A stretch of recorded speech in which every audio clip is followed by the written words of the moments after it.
was recently playing Siege with a friend who kept asking who to play and what to do. I told him it doesn't really matter, to which he replied, well, it does matter because I want to play the correct way. So do I play Montang or do I play Kali? I want to win. Now, this might make sense to you. Who doesn't want to win when they play ranked? But to me, it points out one of the biggest flaws of the thought process of R6 as a whole.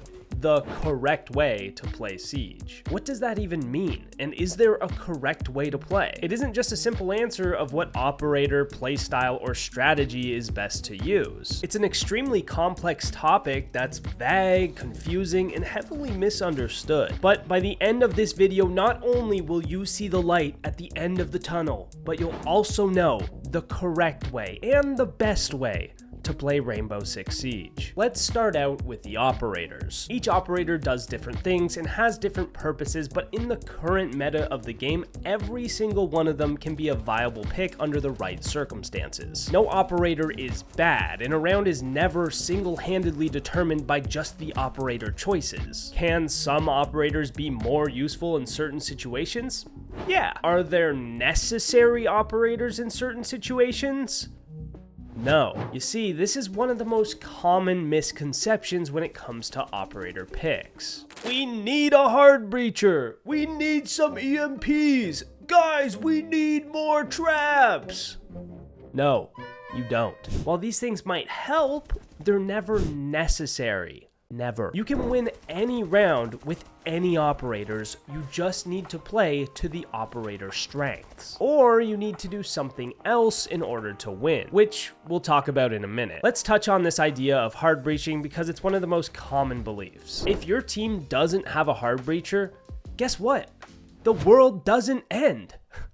Wow! The only situation where you would absolutely need a hard breacher is if you literally cannot get in the building any other way because there's no doors or windows around the map and they don't exist, which is not a thing. It's not a thing, by the way. If you're playing a hard breacher and you can't open a wall, there is still hope. Losing faith in the round and your team only digs a grave for yourself. Shutting down and thinking that there's no possible way to win certifies that this is the case, unless your teammates carry you, which, let's be honest, they probably do more often than you actually recognize. Seriously guys, 99% of comments are you just complaining about your teammates. So what are the odds that you are the bad teammate that other people are complaining about? It's pretty much a guarantee. What I'm trying to say is that your mental and the way you react and think while you play this game, the way you think about the people you're playing it with, is the biggest factor contributing to your success in it. So opening up your mind and being just a little more positive is step one to playing R6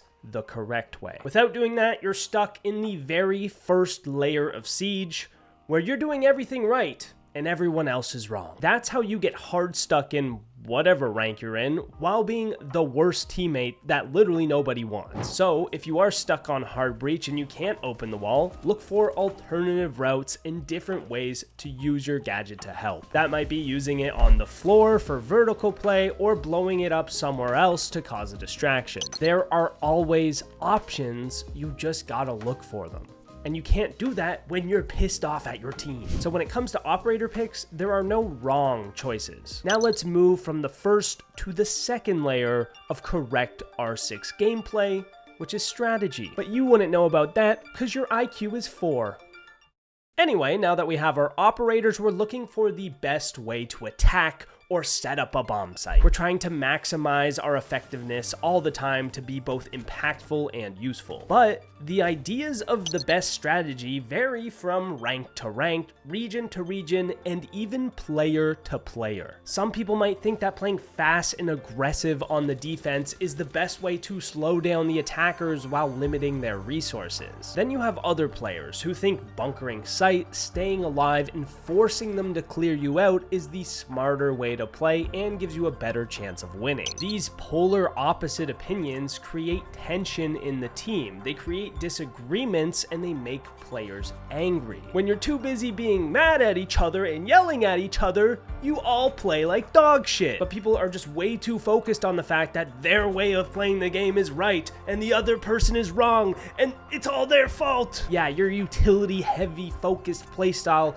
is the best way to play, if only that Doc main wasn't dead in the first 15 seconds of every round. Your entitled rage blinds you from the fact that he could get a kill in that first 15 seconds or multiple and just win the round outright for your team. It's also stopping you from adapting and playing with your teammates. It also just ends up with you being 1v5 on site at the end of the round with absolutely no chance of winning. You might be 1-7 by the end of the game, but it's all your teammates to blame because how are you supposed to take 5 guys at once every single round? The human body just isn't built for that. Unless you're me, I'm built for that. You see, you think that the way you're playing is still the best way to play, and that's what it is in your mind, and I understand that, but you're still getting dunked on game after game. So is it really the best? Or is it only the best in the version of the game that you have in your head? But it is the best. If only you had better teammates, if only you had that one call out, if only you were holding that angle, if only you had a hard breacher, if only. You see where I'm going with this? It's the exact same mental trap as before, but instead of operators, it's with strategy. So how do we fix this? We adapt our strategy. We learn other ways to play. We stay open-minded and see the strength of other ideas and other playstyles. If our team is rushing in round after round, we don't bait and spawn and try to 1v5. We get active with them and pick the operators that are best going to help, like a blitz, like a finca. And while we're at it, we might as well try to learn how that strategy works so we can be better at it for next time. We keep learning and we keep adapting. And this can be applied to every other situation as well. So let's go to the opposite end of the spectrum. If you're sitting there thinking, oh, well, I get 20 kills every game and I still lose. What's up with that? How do you explain that, huh? Well, I'll tell you, you got the exact same problem, okay? Firstly, you're not dropping 20 kills a game. Stop lying to yourself. You do not get 20 kills every single game, or you would be winning more often than you're not. You guys just lie on the internet to make yourself seem better than you actually are, but that's not even the worst part. The worst part is you're lying to yourself and you actually believe it. That's no way to get better at the game. But let's hypothetically say you're not a liar. You actually drop 20 kills a game and you're still consistently losing. Wow. Your teammates are really bad. They must suck, right? 20 kills to lose? Damn. No, the teammates are not the problem here, guys. The problem is more likely that the strategy you're doing doesn't help your teammates. You see, whether you're baiting and spawn in a 1v5, collecting useless kills because you're not even gonna win the round anyway, or you're Amaru rushing in and getting 2 kills at the very start of the round, there are still flaws in the gameplay and the strategy behind it. Let's look from another perspective, shall we? Baiting in a 1v5 and then losing, it's pretty obvious why those kills don't matter, but it might not be as obvious for the Amaru situation. If you go straight into the building, kill 2 defenders, and then die right after, what exactly have you achieved? Firstly, you have a man advantage in the 4v3.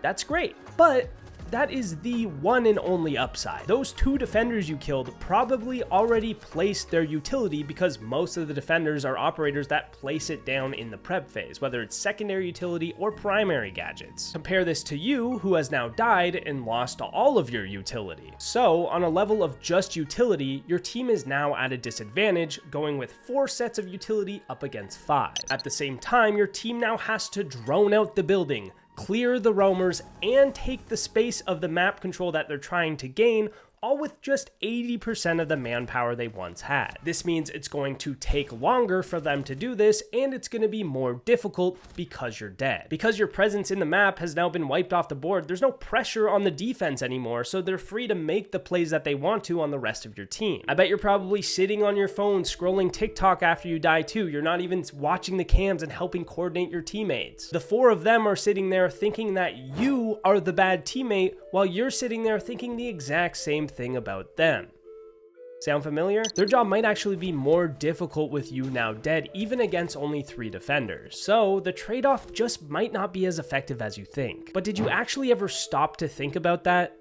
No. because you're too busy hating on the strategy of your teammates. So, what is the best strategy then? In 99% of ranked games, the best strategy is just syncing up with your teammates and actually working together. Because honestly, 99% of teams just aren't doing that, and it's going to work in your favor nearly every single time. Now that we've crossed operators and strategy off the list, it's time to move to phase 3 of the correct and best way to play Rainbow Six Siege: information and adaptability. Each round in Rainbow Six is pretty simple. We pick our operators, we come up with a plan, and then we try to act on it. This is a pretty simple concept, and it's how most people play the game. That might be picking Ash, running straight into the building, slaughtering the entire team, or just getting clapped instantly, but it still follows the same basic principle. However, nowhere in there did information actually really change the approach of the strategy. This guy was always planning to run in with Ash because that's just how he plays. Know anyone like that?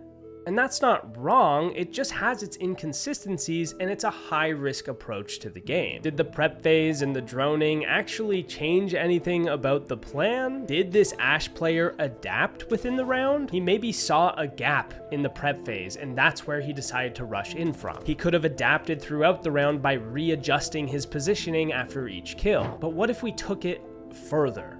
Way further? What if we used our information better? If we made stronger adaptations that took into account both teamwork and the fundamentals of the game? Then we would have the correct way to play Rainbow Six Siege. You see, throughout this video, I've been explaining that there is no correct way to play, and that everyone views the game differently. Each player has different beliefs, strategies, and approaches to the way that they play, which is all true, but there's still one approach that outweighs all the rest when it comes to winning in Rainbow Six. It's adapting to the round as it plays out, acting off of the information you gain, and playing with your team. To adapt to the situation, you need to understand the situation. The more information you have from cameras, drones, and callouts, the easier it is to adapt accordingly. This helps you find the gaps, find the free kills, and make the game easier for yourself. And playing off your team doesn't actually require good teammates. It is easier with good teammates, but you can still play off them even with no callouts and no information and no help from them. What this looks like is matching the pace of their playstyle, picking operators that can be combined with theirs, and pushing in with them when they actually push. Even if nobody else is calling out, you can still call out off the cameras so that everyone else has a better idea of what's going on. Doing it this way only requires you to be a good teammate, not them. The correct way to play Siege is to be a good teammate